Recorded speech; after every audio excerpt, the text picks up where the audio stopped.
ప్రస్తుతం దేశంలో 5 రాష్ట్రాల్లో ఎన్నికలు జరుగుతూ ఉన్నాయి. ఆ ఎన్నికల ఫలితాల కోసం దేశ ప్రజలందరూ చాలా ఆసక్తిగా ఎదురు చూస్తూ ఉన్నారు. మరీ ముఖ్యంగా పశ్చిమ బెంగాల్, తమిళనాడులో ఎన్నికల ఫలితాలు ఏ విధంగా ఉండబోతున్నాయి అన్న ఆసక్తి అందరిలోనూ నెలకొని ఉంది. కారణం, కేంద్ర ప్రభుత్వాన్ని ధైర్యంగా దమ్ముతో ఢీ అంటే ఢీ అని చెప్పి రాష్ట్ర ప్రభుత్వ హక్కులు, వాళ్ళకుండే అధికారాలను కాపాడుకోవడం కోసం ఆ 2 రాష్ట్రాలు చేస్తున్నంత ఫైటు ఇప్పుడు మరో రాష్ట్రం కనిపించడం లేదు. సో అక్కడ ఫలితాలు ఏ విధంగా ఉండబోతున్నాయనే ఆసక్తి అయితే నెలకొని ఉంది. సరే, ఎన్నికల ప్రచారాలు, మాటలు, కౌంటర్లు, రకరకాల హామీలు అండ్ సర్వేలు, వీళ్ళకి అనుకూలం, వాళ్ళకు అనుకూలం, ఇవన్నీ బాగానే ఉన్నాయి. అసలు విషయం ఏంటి అంటే, ఓటు భద్రమేనా? అసలు అత్యంత కీలకమైనటువంటి సింగిల్ ప్రశ్న, అసలు ఓటు భద్రంగానే ఉందా? ఒక ఆంధ్రప్రదేశ్లో, ఒక మహారాష్ట్రలో, ఒక హర్యానాలో అండ్ కర్ణాటకలోని కొన్ని నియోజకవర్గాల్లో కూడా రాహుల్ గాంధీ గారు ప్రెస్ మీట్ పెట్టి మరీ కొన్ని ఆధారాలు చూపించారు.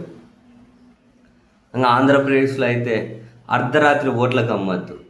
అసలు పోటీ చేసిన అభ్యర్థులకు తెలియదు, పోటీ చేసిన పార్టీలకు తెలియదు, ఆ రోజు అధికారులకు తెలియదు.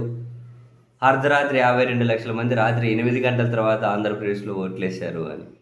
కానీ ఎట్లేశారో ఇప్పటికీ క్లారిటీ లేదు. ఎన్నికల కమిషన్ వాళ్ళు వెల్లడించిన వివరాల ప్రకారమే రాత్రి 11:45 తర్వాత నిమిషానికి 3 ఓటేశారు, అట్లా 18 లక్షల మంది ఓట్లేశారు అని ఇప్పటికీ తెలియదు. మరి అసలు ఓటు భద్రమేనా? ఇది లేకుండా ఎన్ని హామీలు, ఎన్ని ప్రచారాలు, ఎంత వేడి, ఏం చేస్తే ప్రయోజనం ఏమైనా ఉంటుందా? ఒక ఆంధ్రప్రదేశ్లో లాగా అర్ధరాత్రి ఆత్మలు ఓటేసే పరిస్థితి ఉంటే, అర్ధరాత్రి నిమిషానికి 3 ఓటేసే పరిస్థితి ఉంటే ఆంధ్రప్రదేశ్లో లాగా, మరి ఏ తమిళనాడైనా, ఏ పశ్చిమ బెంగాల్ అయినా, మరొకటైనా ఏంటి పరిస్థితి ఏంటి? ఇక్కడ హైలైట్ ఏంటి అంటే, ఎలక్షన్ కమిషన్ ఇటువంటి వాటికి దేనికి ఇప్పటివరకు సమాధానం చెప్పలేదు కూడా.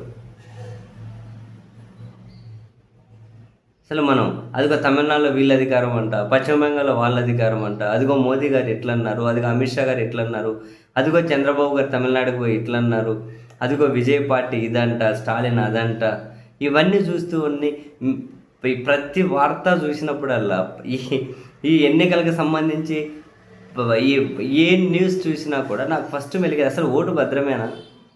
ఓటు భద్రం లేకుండా ఎందుకు రా బాబు ఈ డ్రామాలన్నీ అన్న ఆ ఫీల్ వస్తుంది ఎందుకో. మరి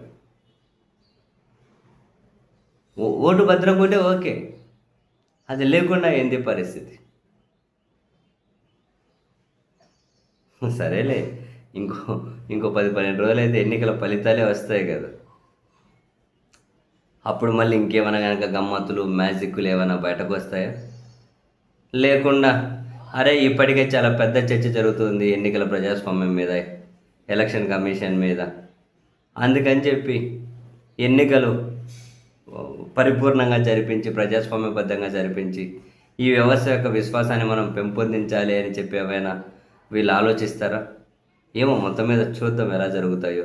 ఎన్నికలు ఎలా జరగడం కాదు, అసలు ఎన్నికలు పోలింగ్ అయిపోయిన తర్వాత మ్యాజిక్లు ఏమేమి బయటపడతాయి అన్నది ఆసక్తి. పోలింగ్ అయిపోయిన తర్వాత రిజల్ట్ వచ్చిన తర్వాత అప్పటి వరకు మధ్యలో ఇంకేమైనా మ్యాజిక్లు బయటపడకుండా అన్ని లాజిక్ల ప్రకారమే జరిగితే సంతోషం. కాదుకూడదని చెప్పి మ్యాజిక్లు బయటపడ్డాయనుకో ఇక్కడ కూడా, ఇక మన తర్వాత ఇంకా దేశంలో మాట్లాడుకోవడానికి ఏం మిగిలి ఉండదు.